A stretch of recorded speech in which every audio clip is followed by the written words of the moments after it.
ओम तद्पुरुषाय विद्महे महादेवाय धीमहि तन्नो रुद्रः प्रचोदयात्। नमस्कार, स्वागत है आपका। मैं आचार्य डॉक्टर विक्रमादित्य आपके साथ। देखिए, कन्या राशि वालों के लिए कैसा रहेगा समय जून का जो पहला पखवाड़ा है। देखिए, जून का पहला पखवाड़ा कन्या राशि वालों के लिए कई सारे पॉजिटिव चेंजेस लाने के योग बना सकता है। विशेष तौर पे कुछ बातों में विशेष तौर पे आपको सावधान रहना है, बहुत जल्दी नहीं करनी है हर बातों में।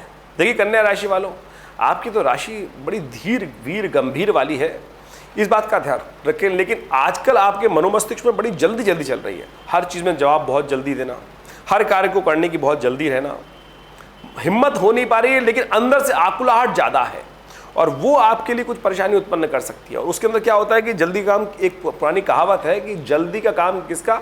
शैतान का। और वो आपका नुकसान भी करा सकता है, चाहे वो स्वास्थ्य संबंधी बातें हों, चाहे वो कई भी चीज़ हों। तो एक बात का ध्यान रखें कि हर चीज़ को बहुत सोच समझ कर विचार कर तभी करने का प्रयास करें। पहले किसी को बोलने से पहले एक बात समझें, वाणी में दोष हो सकता है इन दिनों वाणी के दोष के कारण से कई चीज़ें आपको परेशानी में डाल सकती हैं। तो इसलिए हम जो बताने जा रहे हैं आपको, उन सब चीज़ों को समझते हुए कार्य करने का आपको प्रयास करना चाहिए। ग्रहों का योगायोग क्या कुछ खेल आपके साथ खेल सकता है, उस बात का भी ध्यान रखते हुए कार्य करें। तो कन्या राशि वालों, 1 जून से लेकर 10 जून तक का समय क्या कह रहा है, सबसे पहले बात कर लीजिए 1 जून की। 1 जून का पंचांग जो है वो बताता है कि ज्येष्ठ मास का विशेष तौर पर उस दिन द्वादशी तिथि है। ज्येष्ठ मास के शुक्ल पक्ष की द्वादशी तिथि, गुरुवार का अवसर, तुला में चंद्रमा का पदार्पण हो रहा है। केतु के साथ चंद्रमा का पदार्पण होना बड़ा आपके लिए अच्छे योग बना रहा है, शुभ योग बना रहा है, पॉजिटिव चेंजेस के योग बना रहा है और इसके द्वारा आपको बहुत अच्छे से आगे बढ़ने के योग बन सकते हैं, अच्छी स्थिति रहेगी। बस एक ही बात का ध्यान रखना जो मैंने आपको कार्यक्रम के आरंभ में बताया, जो भी बोलना बहुत सोच समझ के बोलना। मन में जो बात आ रही है वो जरूरी नहीं है कि हर बार पॉजिटिव ही हो, कई बार नेगेटिव बात भी हो जाती है। तो इस बात का ध्यान रखते हुए कार्य करना आपके लिए बहुत ज़रूरी है। वैसे धन के आगमन की स्थिति बनती दिखाई दे रही है और वो आपके लिए पॉजिटिव रहता दिखाई दे रहा है।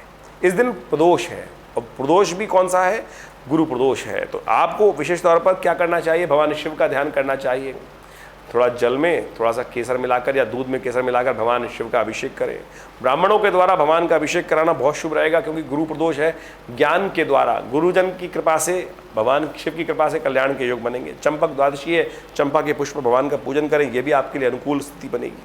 वहीं 2 जून की यदि हम बात करें तो उस दिन त्रयोदशी तिथि, शुक्रवार का अवसर, ज्येष्ठ का महीना जो चल रहा है शुक्ल पक्ष में, तो बड़ी सुंदर योग बना रहा है। वट सावित्री का व्रत भी 3 दिन का इस दिन विशेष तौर पर अनुष्ठान के तौर पर आरंभ किया जाता है। तो यदि जीवन में कोई कष्ट स्वास्थ्य संबंधी चल रहा हो तो इस शुभ योग का लाभ लेने का प्रयास करें। और ऐसे में भगवान शंकर के महामृत्युंजय मंत्र, मृत संजीवनी मंत्र का बड़ा दिव्य अनुष्ठान करने का शास्त्र में नियम बताया गया है। स्वास्थ्य संबंधी समस्या यदि जीवन साथी किसी में परिवार में, घर परिवार में चल रही है तो विशेष तौर पर इस समय दृढ़ संकल्प के साथ यज्ञात्मक तौर पर महामृत्युंजय मंत्र या मृत संजीवनी मंत्र का अनुष्ठान करने से दिव्य चमत्कार उपस्थित होता है। तो इस अनुष्ठान का अवश्य लाभ लेने का प्रयास करना चाहिए। ग्रह योग आपके लिए अनुकूल है। गजकेसरी योग आपकी राशि के अनुसार से इस वक्त बना हुआ है। तो यदि पॉजिटिव हिम्मत करके काम करने का प्रयास करेंगे, लेकिन मंगल शीर्ण है। मंगल शीर्ण जो है वो विशेष तौर पर लाभ के स्थान पर बैठा है और यदि हिम्मत नहीं करोगे तो फिर लाभ नहीं होगा। लेकिन ध्यान रखते हुए कार्य करेंगे तो बहुत अच्छे से लाभ प्राप्ति के योग बन सकते। कन्या पूजन कर आप विशेष तौर पर किसी रमते व्यक्ति होते हैं, जो फक्कड़ किस्म के व्यक्ति होते हैं, उनसे बचने का आपको प्रयास करना चाहिए। वो कहीं ना कहीं आपके साथ नुकसान करा सकते हैं। तो उनसे जो मांगने फिरने वाले लोग होते हैं, जो मतलब जैसे ही फालतू में घूमते रहते हैं, कुछ मांग के कर लिया, ऐसे सब लोगों से बचते हुए कार्य करना आपके लिए बहुत ज़रूरी है। तेल का दान आपके लिए बड़ा अच्छा है, वो करें, कल्याण होगा। यदि हम बात करें 3 जून की, 3 जून को चतुर्दशी तिथि है और शास्त्र शनिवार का अवसर है और इस दिन सत्यनारायण व्रत करने का नियम है शास्त्र के अनुसार से, क्योंकि शाम को पूर्णिमा रहेगी। तो ऐसे में पूर्णिमा शाम को विद्यमान होने के कारण से आप सत्यनारायण व्रत अवश्य करें, भगवान सत्यनारायण का पूजन करें, चूरमे का भोग लगाएं भगवान को विशेष तौर पर, वो बहुत शुभ है। और साथ साथ केले को स्थापित करके भगवान शिव का, भगवान सत्यनारायण का पूजन करें। ओम नमो नारायणाय इस मंत्र का जप करें, कल्याण होगा। इस दिन भद्रा है, सुबह 11:17 से लेकर रात्रि के 10 बजे तक भद्रा रहेगी। तो ये ध्यान रखिएगा, कोई नया कार्य इस वेला में आरंभ करना ठीक नहीं रहेगा, वो आपको फंसा सकता है। देखिए एक बात और, चंद्रमा भी परिवर्तन की तरफ चले गए हैं, चंद्रमा वृश्चिक के हो गए हैं, मंगल भी नीच के चल रहे हैं। तो इस बात का ध्यान रखिएगा कि आप थोड़े से आलस्य में ज़्यादा रह सकते हैं और जब आलस्य में रहेंगे तो काम पूरी तरह से हो नहीं पाएंगे और फिर फ्रस्ट्रेशन उदय होगी।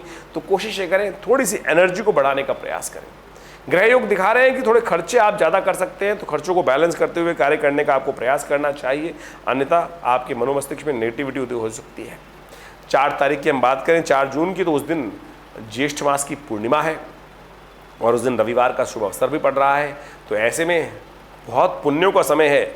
ज्येष्ठ मास की पूर्णिमा के दिन विशेष तौर पे किनका स्नान दान का बड़ा महत्व शास्त्र में बताया गया। इस दिन जल के दान का, गागर में जल भरकर दान करने से बड़े कल्याणकारी योग बनते हैं। छाते का दान करना, वस्त्र का दान करना, खरबूजे का दान करना, पंखे का दान करना, ये शास्त्र में विशेष तौर पर बताया गया है। देखिए, जल का दान मैं कई कार्यक्रमों में आपको बताने का ये प्रयास कर रहा हूँ कि भारतीय संस्कृति में कहीं भी बहुत सारे लोग कहते हैं ना, ब्राह्मणों ने जब सब कहानियाँ लिखी हैं और उसके बाद केवल दान की बात कर दी, अपने और ब्राह्मणों को दान करने की बात बताई जाती है। लेकिन देखिए, सुनिए, ब्राह्मणों को दक्षिणा जाने का नियम है। दक्षिणा दान तो युक्त जो जरूरतमंद है उसको देने का प्रयास करना चाहिए। यदि ब्राह्मण दान ले रहा है तो ये आपका भाग्य है, इस बात को आपको समझना चाहिए। तो ऐसे में सोचिए कि यहाँ जल का दान करने की कथा यहाँ स्थापित की गई है। जल का दान, जल तो किसी भी कुएं से भर लो, कुछ कर लो, पैसे तो लगते नहीं है। तो फिर कहाँ ऐसी शास्त्र में जो कथाएं बताई गई हैं आपके लिए बताई गई हैं। दान श्रद्धा से होना चाहिए, धन की बात नहीं है। तो इसलिए जल का दान शास्त्र में जो बताया गया है वो पुण्यों को बढ़ाने वाला है और सबसे श्रेष्ठ दान कहा गया है। तो उसका करने से भी लाभ नियम अच्छा रहेगा। भगवान सूर्य को जल का अर्घ देना चाहिए आज, विशेष तौर पर तांबे के लोटे से, तो और उसमें थोड़ा सा पीला पुष्प डालकर, थोड़ी सी रोली डालकर, बड़ा कल्याणकारी योग बनेगा। पूर्णिमा का अवसर और साथ साथ रविवार का दिन कल्याणकारी रहेगा। ऐसे में चंद्रमा की स्थिति थोड़ी कमज़ोर दिखाई देती है, तो आपको विशेष तौर पर एक बात का और ध्यान रखना चाहिए।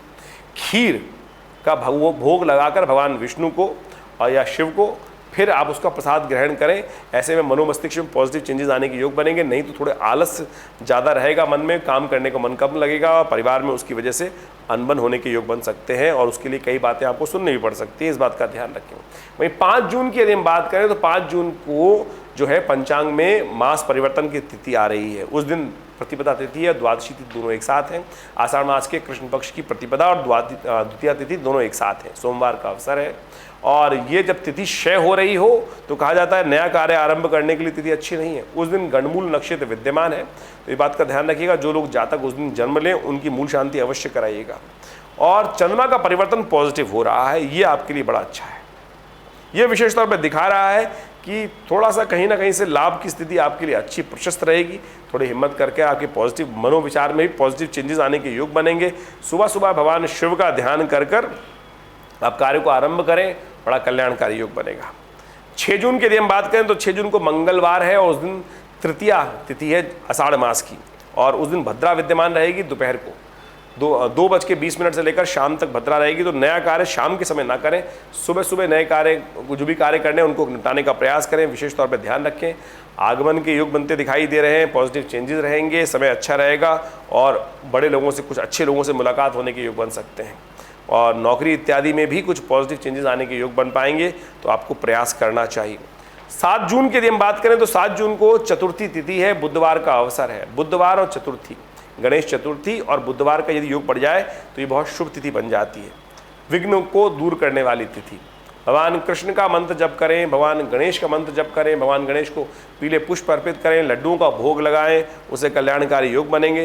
ये ग्रहों का परिवर्तन बहुत पॉजिटिव हो रहा है, लेकिन खर्चे बढ़ा रहा है। ऐसे में विशेष तौर पर खर्चों का ध्यान रखते हुए कार्य करने की ज़रूरत है। बुध का परिवर्तन भी होगा और बुध विशेष तौर पर पॉजिटिव होकर सूर्य आदित्य जो बुध आदित्य का योग बनेगा और ये आपके लिए अच्छा रहेगा, पॉजिटिव रिजल्ट आने वाला रहेगा। वहीं हम बात करें 8 तारीख की, तो 8 तारीख को बृहस्पतिवार है और साथ साथ पंचमी तिथि आषाढ़ मास की।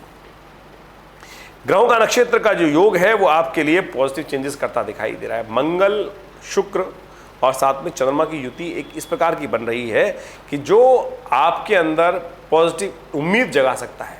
लेकिन एक बात का ध्यान रखिएगा कि थोड़ा सा मन को नेगेटिव ऐसे भी ले जा सकता है कि गलत बातों में रुझान ज़्यादा डाल दें। जिन बच्चों की ये राशि है कन्या राशि, तो ऐसे में इस तिथि का बच्चों को विशेष तौर पे का ध्यान रखना चाहिए। गलत दोस्तों से बचें, गलत संगत से बचते हुए कार्य करने का प्रयास करना चाहिए, अन्यथा कहीं ना कहीं कुछ बेकार के खर्चे पड़ सकते हैं। तो इस बात का ध्यान रखते हुए कार्य करें। उपाय के तौर पर सबसे अच्छा है कि नज़र बना के रखें और हो सके तो पीले वस्त्रों का दान करें। किसी ब्राह्मण को पुस्तक का दान करें, पूजा की पुस्तकें दान करें, किसी मंदिर में कोई पूजा का पुष्प सामान इत्यादि है वो दान करा दें, हल्दी का दान करा दें, ये सब शुभ रहेंगे। 9 तारीख की हम बात करें तो षष्ठी तिथि शुक्रवार का अवसर और सुबह सुबह पॉजिटिव चेंजेस के योग बन से दिखाई दे रहे हैं। शनि और चंद्रमा का योग बन रहा है और मन और अंतःकरण एक होकर बहुत पॉजिटिव चेंजेस लाने के योग बना सकते हैं। तो ऐसे में बस स्वास्थ्य का थोड़ा ध्यान रखिएगा। चंद्रमा का षष्ठ भाव में जाना और शनि वहाँ स्वग्रही होना वो थोड़ा स्वास्थ्य के मामले में अच्छा थोड़ा कष्ट दे सकता है, लेकिन मन में पॉजिटिविटी उद्योग करने के योग बना सकता है। तो ऐसे में चावल का दान करना आपके लिए अच्छा रहेगा। वहीं हम 10 जून की बात करें तो शनिवार का अवसर रहेगा और साथ सप्तमी तिथि रहेगी, काल रात्रि है। ऐसे में स्वास्थ्य के निमित्त थोड़ा समय कष्ट दिखाई देता है। तो ऐसे में महामृत्युंजय मंत्र का जप करें। सुबह सुबह भगवान शिव के मंदिर में जाकर थोड़ा दूध लेकर उसमें थोड़ा तिल डालकर यदि भगवान शिव का अभिषेक करें, ओम हौं जूं स ओम भूर्भुवः स्वः ओम त्र्यंबकं यजामहे सुगंधिं पुष्टिवर्धनम उर्वारुकमिव बन्धनान् मृत्योर्मुक्षीमामृतात् स्वभुवः भू ओम सहजुं हों ओम, इस मंत्र से या केवल ओम नमः शिवाय यदि महामृत्युंजय मंत्र का जप करके ये अभिषेक कर सकें तो बहुत शुभ है। नहीं तो ओम नमः शिवाय का जप करते हुए ये जप कीजिए, आपके लिए जो स्वास्थ्य के संबंध में थोड़ी समस्याएं दिखाई देती हैं वो ठीक होंगी। काली उड़द का दान कर सकते हैं और साथ साथ भगवान शिव का मंत्र जप कर सकते हैं, लाभ होगा, कष्ट दूर होंगे। धन्यवाद।